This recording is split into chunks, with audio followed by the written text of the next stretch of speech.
मुगल कौन थे? मुगलिया सल्तनत की असल कहानी। हिंदुस्तान की तारीख में एक ऐसा दौर आया जिसने न सिर्फ सियासत बल्कि तहजीब, सकाफत, फन तामीर और मुआशरत को हमेशा के लिए बदल दिया। ये दौर मुगलिया सल्तनत का था। लेकिन असल सवाल ये है कि मुगल कौन थे? क्या वो मंगोल थे या तुर्क थे या दोनों का इम्तिजाज थे? इसी सवाल का जवाब जानने के लिए हमें मुगलों की असल तारीख और पस मंजर को समझना होगा। इस वीडियो में हम मुगलों की इब्तदाई कहानी शुरू से जानेंगे।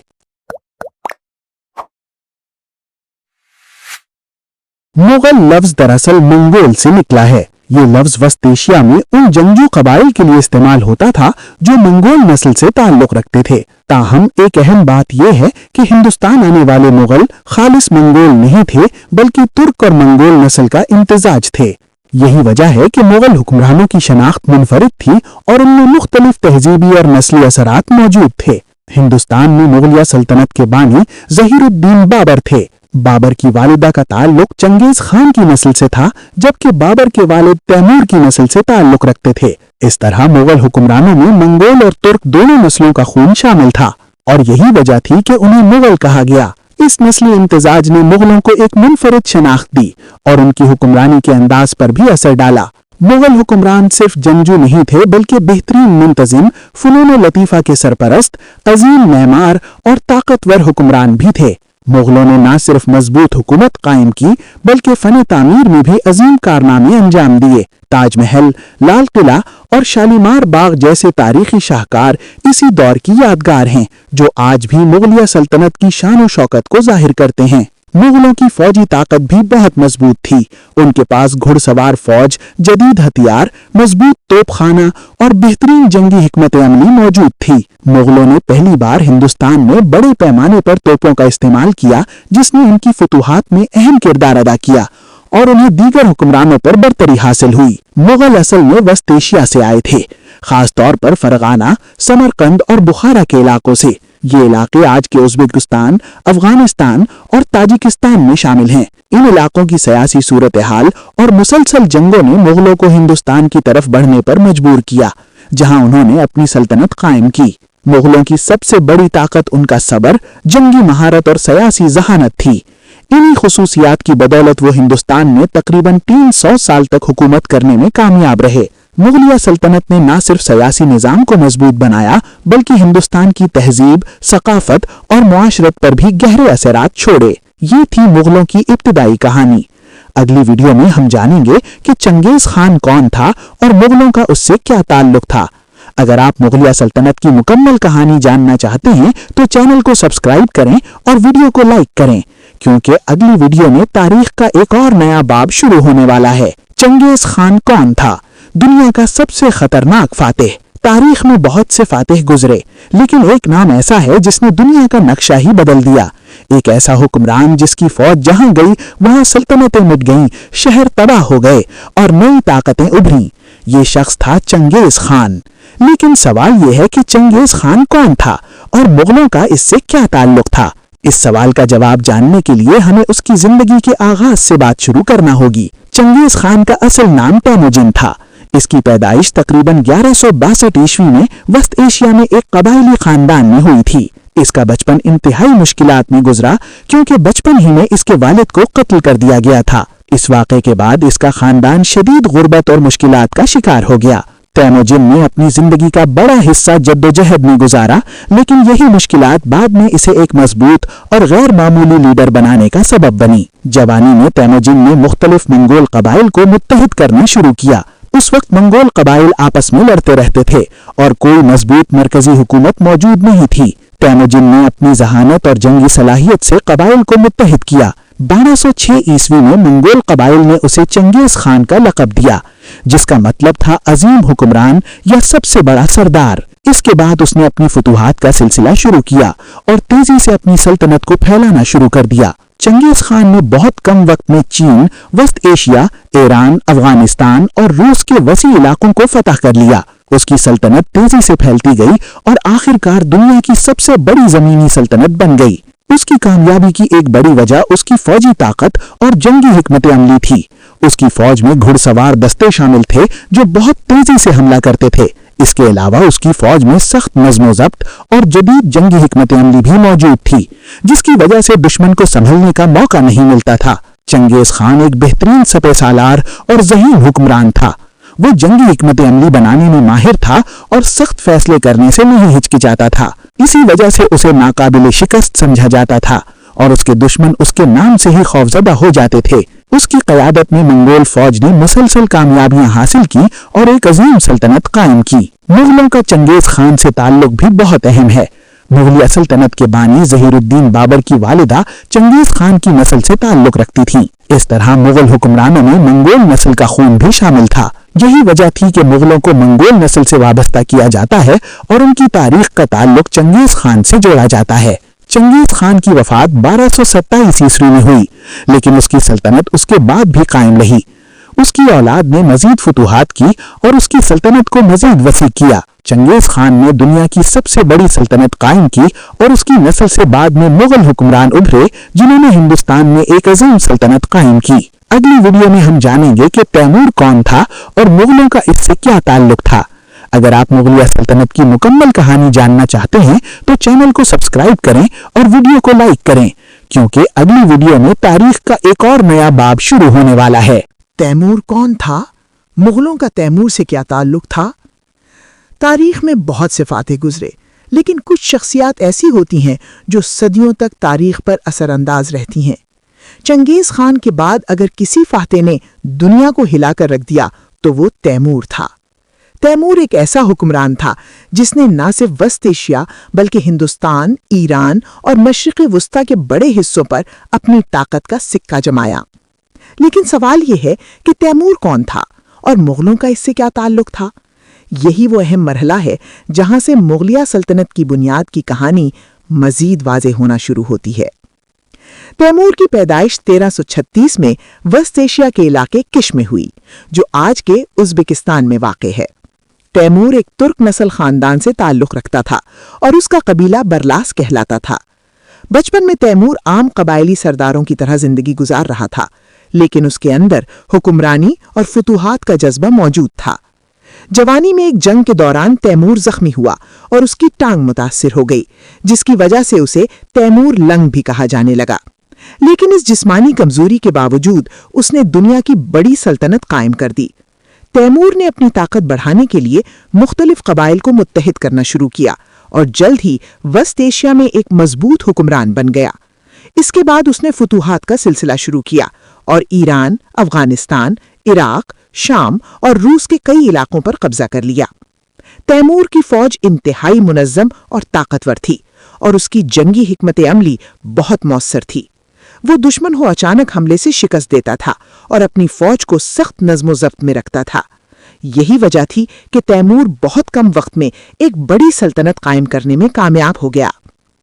1398 में तैमूर ने हिंदुस्तान पर भी हमला किया। इस वक्त हिंदुस्तान में नासिरुद्दीन महमूद तुगलक की हुकूमत थी, जो कमजोर हो चुकी थी। तैमूर ने दिल्ली पर हमला किया और दिल्ली को फतह कर लिया। इस हमले ने दिल्ली सल्तनत को शदीद नुकसान पहुंचाया और हिंदुस्तान में सियासी इंतशार बढ़ गया। तैमूर अगरचे हिंदुस्तान में ज्यादा अरसा नहीं रहा, लेकिन उसके हमले ने हिंदुस्तान की सियासत को बदल कर रख दिया और बाद में मुगलिया सल्तनत के क़याम के लिए रास्ता हमवार हो गया। मुगलों का तैमूर से ताल्लुक सबसे अहम बात है। मुगलिया सल्तनत के बानी ज़हीरुद्दीन बाबर तैमूर की नस्ल से ताल्लुक रखते थे। बाबर के वालिद तैमूर की औलाद में से थे, जिसकी वजह से मुगल हुक्मरान खुद को तैमूरी की नस्ल से जोड़ते थे। इसीलिए मुगल हुक्मरानों को तैमूरी भी कहा जाता था और वो अपनी हुक्मरानी को तैमूर की रिवायत का तसलसल समझते थे। तैमूर की वफात 1405 में हुई, लेकिन उसकी कायम करदा सल्तनत उसके बाद भी कुछ अरसा तक बरकरार रही। तैमूर की औलाद ने वस्त एशिया में हुकूमत जारी रखी और इसी खानदान से बाद में बाबर पैदा हुआ, जिसने हिंदुस्तान में मुगलिया सल्तनत कायम की। इस तरह तैमूर को मुगलिया सल्तनत की बुनियाद रखने वाली अहम शख्सियत समझा जाता है। ये थी तैमूर की कहानी, एक ऐसा फातिह जिसने तारीख का रुख मोड़ दिया और जिसकी नस्ल से मुगलिया सल्तनत कायम हुई। अगली वीडियो में हम जानेंगे कि ज़हीरुद्दीन बाबर कौन था, उसका बचपन कैसा था और वो हिंदुस्तान तक कैसे पहुंचा। तारीख की ये कहानी अब मजीद दिलचस्प होने वाली है। ज़हीरुद्दीन बाबर कौन था? ایک شہزادہ جس نے سب کچھ کھوکر سلطنت حاصل کی۔ تاریخ میں کچھ حکمران ایسے ہوتے ہیں جو تیار سلطنتوں پر بیٹھتے ہیں، لیکن کچھ ایسے بھی ہوتے ہیں جو شکست، جلاوطنی اور مسلسل ناکامیوں کے بعد سلطنت قائم کرتے ہیں۔ بابر بھی ایسا ہی حکمران تھا، ایک کم عمر شہزادہ جس نے بار بار شکست کھائی، اپنا وطن کھو دیا، در بدر بھٹکا، مگر آخرکار ہندوستان کی سب سے طاقتور سلطنت قائم کی۔ یہ کہانی ہے ایک ایسے شخص کی جس نے تقریباً سب کچھ کھو دیا مگر ہار نہیں مانی۔ بابر کی پیدائش 1483 میں فرغانہ میں ہوئی۔ بابر کے والد عمر شیخ مرزا ایک چھوٹی سی ریاست کے حکمران تھے۔ بابر شاہی خاندان میں پیدا ہوا، لیکن اس کی زندگی شروع سے ہی آسان نہیں تھی۔ صرف 12 سال کی عمر میں بابر کے والد کا انتقال ہو گیا اور اتنی کم عمر میں بابر کو حکمرانی سنبھالنی پڑی۔ ایک کم عمر لڑکا جس کے ارد گرد سازشیں، بغاوتیں اور دشمن موجود تھے۔ بابر کی زندگی کا سب سے بڑا خواب تھا سمرقند پر قبضہ کرنا۔ سمرقند تیمور کی عظیم سلطنت کا مرکز تھا اور بابر خود کو تیمور کی نسل سے ہونے کی وجہ سے اس شہر کا اصل وارث سمجھتا تھا۔ بابر نے صرف 15 سال کی عمر میں سمرقند پر حملہ کیا اور حیران کن طور پر کامیاب بھی ہو گیا، لیکن اس کی کامیابی زیادہ دیر تک نہ چل سکی۔ چند ہی مہینوں بعد اسے سمرقند سے بھی ہاتھ دھونا پڑا اور اس کی اپنی ریاست فرغانہ بھی اس سے چھن گئی۔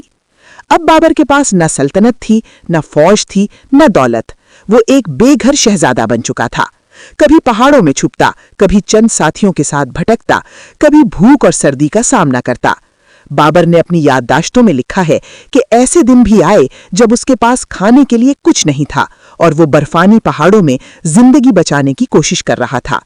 لیکن حیرت کی بات یہ ہے کہ بابر نے ہمت نہیں ہاری۔ کئی سالوں کی جدوجہد کے بعد بابر نے کابل پر قبضہ کر لیا۔ کابل بابر کے لیے نئی امید ثابت ہوا۔ یہاں اس نے اپنی طاقت کو دوبارہ منظم کیا اور ایک مضبوط فوج تیار کی، لیکن بابر کا خواب ابھی پورا نہیں ہوا تھا۔ سمرقند بار بار ہاتھ سے نکل رہا تھا اور اب بابر کی نظر ایک نئی سرزمین پر پڑی، ہندوستان۔ ہندوستان اس وقت دولت مند تھا لیکن سیاسی طور پر کمزور۔ یہی موقع تھا جس نے بابر کو ایک نیا راستہ دکھایا۔ ایک بے گھر شہزادہ اب ایک نئے خواب کے ساتھ ہندوستان کی طرف بڑھنے لگا۔ اسے نہیں معلوم تھا کہ یہ سفر اسے تاریخ کے سب سے بڑے حکمرانوں میں شامل کر دے گا۔ یہ تھی بابر کی ابتدائی زندگی کی کہانی، شکست، جلاوطنی اور جدوجہد کی کہانی۔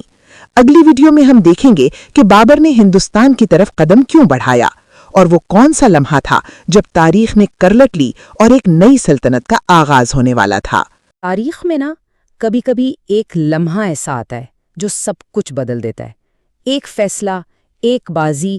یہ کہانی ایک ایسے ہی فیصلے کی ہے، ایک ایسی بازی کی جو ایک بادشاہ نے، آپ کہہ لیں کہ ناممکن حالات کے خلاف کھیلی، اور اس ایک بازی نے پورے بر صغیر کی تقدیر ہمیشہ کے لیے بدل دی۔ ایک بے گھر شہزادہ جس کی سلطنت چھن چکی تھی۔ یہ چند الفاظ اصل میں ظہیر الدین بابر کی پوری کہانی کا خلاصہ ہے۔ سوچے تو صحیح، ایک ایسا شہزادہ جس کے پاس کبھی سب کچھ تھا اور پھر اچانک کچھ بھی نہیں رہا۔ تو چلیں، ہماری کہانی یہیں سے شروع ہوتی ہے، شکست اور مایوسی کی انہی گہرائیوں سے۔ تو کہانی کا پہلا باب ہمیں ایک ایسے دور میں لے جاتا ہے جب بابر کی ہر کوشش ناکامی پر ختم ہو رہی تھی، اور اس کا سب سے بڑا خواب اسی کی آنکھوں کے سامنے بس بکھر رہا تھا۔ اچھا، بابر کے لیے سمرقند صرف اس کا آبائی وطن نہیں تھا، اس کا پہلا پیار تھا، اس کا جنون تھا۔ اس نے ایک بار نہیں، بار بار کوشش کی کہ اسے واپس جیت لے، لیکن ہر بار ازبک حکمران شیبانی خان اسے شکست دے دیتا تھا۔ تو آخرکار سمرقند اب صرف ایک ٹوٹا ہوا خواب بن کر رہ گیا تھا، ایک ایسی یاد جو اسے مسلسل چپتی تھی۔ لیکن کہتے ہیں کہ کبھی کبھی سب سے بڑی ناکامیاں ہی سب سے بڑے موقعوں کا دروازہ کھولتی ہیں۔ تو جب بابر سمرقند سے پوری طرح مایوس ہو گیا تو اس نے اپنی نظریں ایک نئی سرزمین کی طرف موڑ لیں، ہندوستان، اور یہ وہ فیصلہ تھا جو تاریخ کا رخ بدلنے والا تھا۔ تو اب بابر سمجھے کہ ایک دوراہے پر کھڑا تھا۔ ایک طرف تھا سمرقند جو اب صرف مسلسل شکستوں اور ٹوٹے خوابوں کی نشانی بن چکا تھا، اور دوسری طرف تھا ہندوستان جہاں بے پناہ دولت تھی، حکومت کمزور تھی، اور ایک نئی شروعات کا ایک سنہرے موقع نظر آ رہا تھا۔ اب انتخاب آپ خود ہی دیکھیں، بالکل واضح ہوتا جا رہا تھا۔ اور پھر وہ ایک لمحہ آیا جس نے سب کچھ بدل کر رکھ دیا۔ ہوا یہ کہ ہندوستان کے سلطان ابراہیم لودھی سے کچھ طاقتور سردار سخت ناراض تھے، تو انہوں نے بابر کو پیغام بھیجا کہ آؤ اور حملہ کرو۔ اچھا، ان کا ایک خیال تھا کہ وہ بابر کو ایک مہرے کی طرح استعمال کریں گے، لیکن انہیں کیا معلوم تھا کہ وہ تاریخ کے سب سے بڑے کھلاڑی کو دعوت دے رہے ہیں۔ تو بس دعوت قبول کر لی گئی۔ اب میدان سجنے والا تھا پانی پت میں، اور یہ کوئی عام جنگ نہیں ہونے والی تھی، یہ بابر کی زندگی کا سب سے بڑا جوا تھا، سب سے بڑی بازی۔ ایک طرف ایک پوری سلطنت داؤ پر لگی تھی اور دوسری طرف سب کچھ ہار جانے کا خطرہ تھا۔ اب ذرا فوج کا حساب کتاب دیکھیں۔ بابر کے پاس تھے صرف 12,000 سپاہی۔ ہاں، یہ ایک چھوٹی سی فوج تھی، لیکن انتہائی ڈسپلنڈ اور اپنے لیڈر کے لیے جان دینے کو تیار۔ پھر بھی یہ تعداد اپنے آپ میں ہی ایک بہت بڑا چیلنج تھی۔ اور ان 12,000 کا مقابلہ کس سے تھا؟ ابراہیم لودھی کی فوج سے، جس میں 1,00,000 سپاہی اور 1,000 جنگی ہاتھی تھے۔ یعنی کاغذ پر تو بابر کے جیتنے کا کوئی چانس ہی نہیں تھا۔ طاقت اور تعداد کا اتنا بڑا فرق ناقابل یقین تھا۔ لیکن جنگیں آپ جانتے ہیں صرف تعداد سے نہیں جیتی جاتی۔ تو سوال یہ ہے کہ بابر نے اپنی ذہانت اور جدید حکمت عملی سے اس ناممکن نظر آنے والی جنگ کا پانسا آخر پلٹا کیسے؟ آئیے دیکھتے ہیں۔ اچھا، بابر کی فتح بنیادی طور پر 3 ستونوں پر کھڑی تھی۔ سب سے پہلی چیز توپوں کا استعمال۔ یہ ایک ایسی ٹیکنالوجی تھی جو ہندوستان کی جنگوں میں بالکل نہیں تھی۔ اس کی آواز اور تباہی نے ہی لودھی کی فوج میں ایک نفسیاتی خوف پیدا کر دیا۔ دوسری چیز تھی تولمہ حکمت عملی، یعنی تیز رفتار گھڑ سوار دستے دشمن کو سائیڈوں سے گھیر کر پیچھے سے حملہ کرتے تھے۔ اور تیسری اور سب سے اہم چیز خود بابر کی لیڈرشپ، جس نے اپنی چھوٹی سی فوج کا حوصلہ آسمان تک پہنچا دیا تھا۔ اب ذرا میدان جنگ کا منظر سوچیں۔ توپوں کی گنگراج نے لودھی کے جنگی ہاتھیوں کو ایسا بدکایا کہ وہ پلٹ کر اپنی ہی فوج کو کچلنے لگے، اور اس افراتفری کے بیچ میں بابر کے گھڑ سواروں نے اطراف سے حملہ کر کے لودھی کی فوج کو مکمل طور پر اپنے شکنجے میں لے لیا۔ یہ جدید ٹیکنالوجی اور بہترین حکمت عملی کی ایک ایسی شاندار فتح تھی جس نے صرف چند گھنٹوں میں ہی جنگ کا فیصلہ کر دیا۔ اور اس ایک دن کی فتح کے ساتھ ہی ایک سلطنت کا سورج تو غروب ہو گیا، لیکن ایک بالکل نئی سلطنت کی صبح طلوع ہوئی۔ پانی پت کی جنگ تو ختم ہو چکی تھی، مگر اس کے اثرات تو ابھی شروع ہوئے تھے۔ نتائج بالکل فوری اور فیصلہ کن تھے۔ ابراہیم لودھی میدان جنگ میں مارا گیا۔ اس کے ساتھ ہی دہلی سلطنت کا خاتمہ ہو گیا۔ بابر نے دہلی اور آگرہ دونوں پر قبضہ کر لیا اور اس سرزمین پر ایک ایسی نئی سلطنت کی بنیاد رکھی جسے آنے والی صدیوں تک قائم رہنا تھا۔ تو پانی پت کی یہ ایک جیت صرف ایک جنگ کا خاتمہ نہیں تھی، نہیں، یہ تو مغلیہ سلطنت کا آغاز تھا۔ ایک ایسی سلطنت جس نے آگے چل کر برصغیر کے فن، ثقافت اور سیاست پر وہ گہرے نقوش چھوڑے جو آج بھی نظر آتے ہیں۔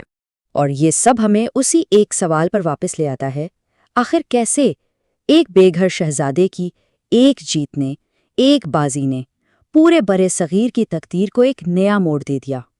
یہ اس بات کی زندہ مثال ہے کہ کیسے کبھی کبھی ہمت اور صحیح حکمت عملی تاریخ کا دھارا بھی موڑ سکتی ہے۔